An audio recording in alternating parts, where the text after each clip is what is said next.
Madame, Monsieur, bonsoir. Dans l'actualité de ce lundi 4 novembre 2013, deux nouvelles révélations faites par Rachid Saidi, père du jeune Ayman Saidi, sur le forfait de son fils. Les unités de la garde nationale de Nabeul arrêtent un professeur de musique soupçonné d'être en relation avec un groupe d'extrémistes religieux. Et à l'étranger, le procès pour incitation au meurtre de l'ex-président Mohamed Morsi ajourné. Selon le quotidien El Choulour paru lundi, une patrouille de l'armée stationnée à l'entrée de la ville de Gasserine a vu des drapeaux blancs à Jbel Semmema. D'après le quotidien, l'institution militaire étudie encore ce signe qui signifie en principe que les terroristes se rendent. Mais face aux nombreuses embuscades dont ont été victimes les militaires, cette piste a été écartée. De nouvelles révélations ont été faites ce dimanche sur la tentative d'attaque suicide contre le mausolée Habib Bourguiba à Monastir. Après la mère, c'était au tour du Rachid Saidi, père du jeune Ayman Saidi, principal suspect de cette attaque, qui a livré sa version des faits.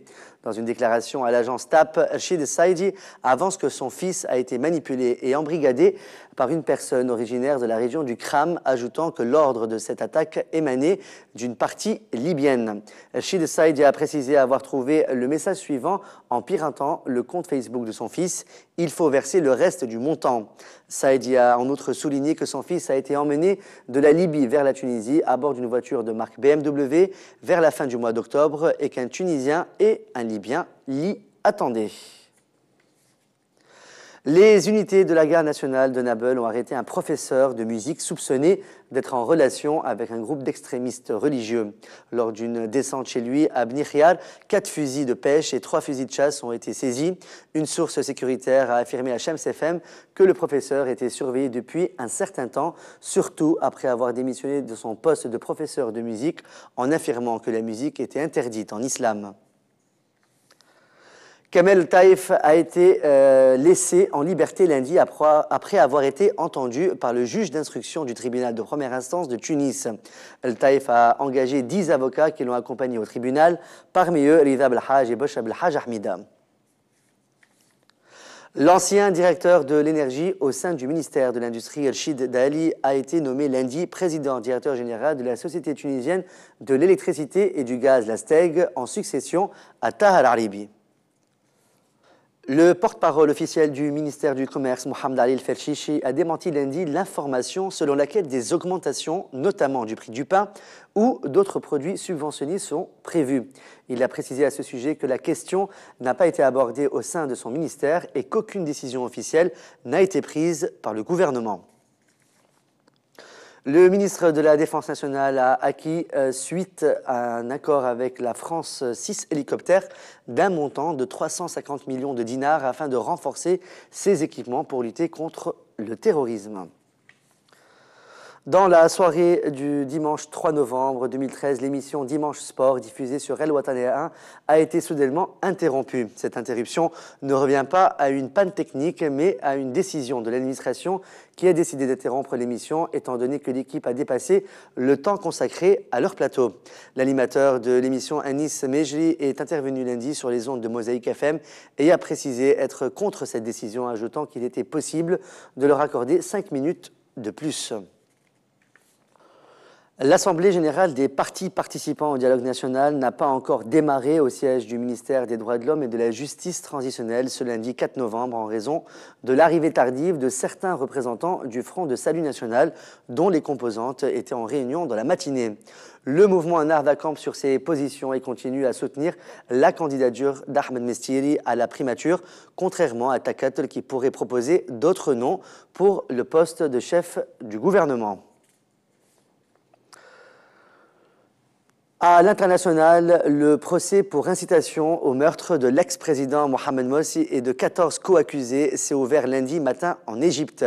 Mais il a été ajourné aussitôt en raison du bruit fait par les accusés dans leur box et parce que Mohamed Morsi ne portait pas l'uniforme des prisonniers selon des médias égyptiens et étrangers. La Ligue des pays arabes a tenu dimanche une réunion extraordinaire au Caire. Elle a demandé à toutes les factions anti-Assad de former rapidement une délégation pour y assister. Ahmed Jarba, le chef de la coalition syrienne, exige avant tout un départ de Bachar al-Assad. Il précise aussi ses autres requêtes. Nous avons décidé de ne pas participer aux pourparlers de Genève, à moins que ce soit avec dignité et à moins qu'il n'y ait un transfert du pouvoir réussi à toutes les institutions suivantes, un calendrier précis. Et nous nous opposons à la présence de l'occupant iranien à la table des négociations, explique Ahmed Jarba, le chef de la coalition syrienne. Pendant ce temps, les combats continuent sur le terrain. L'armée du régime a attaqué hier des secteurs tenus par les insurgés sunnites. D'autres batailles acharnées ont également eu lieu dans le faubourg nord situé sur la route entre Damas et Deraa. Le secrétaire d'État américain John Kerry a fait une visite éclair dimanche en Égypte. Il s'agissait de la première visite du chef de la diplomatie américaine au Caire depuis la destitution de Mohamed Morsi en juillet dernier.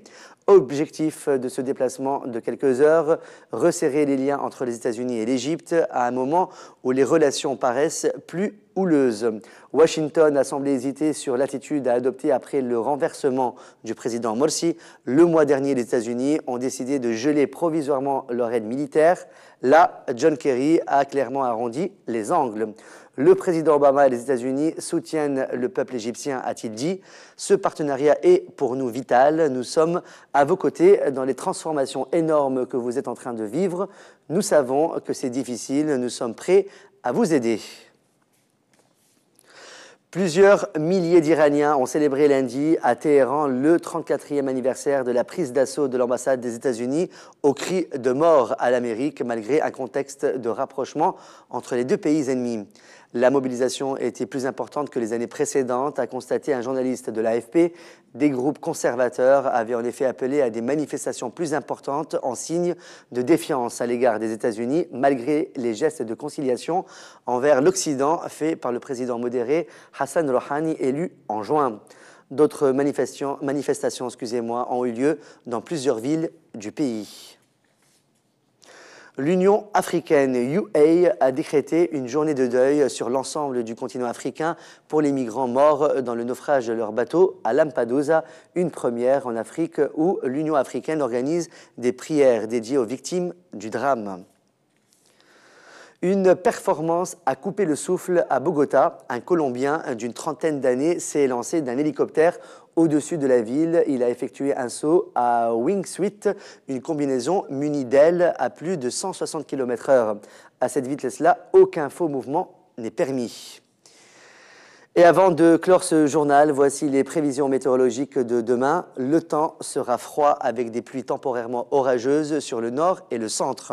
Les vents de nord-ouest seront assez forts de 30 à 40 km/h et pourraient atteindre les 60 km/h près des côtes et sous orage, et la mer sera très agitée. Les températures maximales seront comprises entre 18 et 22 degrés sur le nord et les régions ouest et entre 22 et 26 degrés partout ailleurs. C'est la fin de ce journal. Merci de votre fidélité. On se retrouve demain soir pour une nouvelle édition. À demain soir.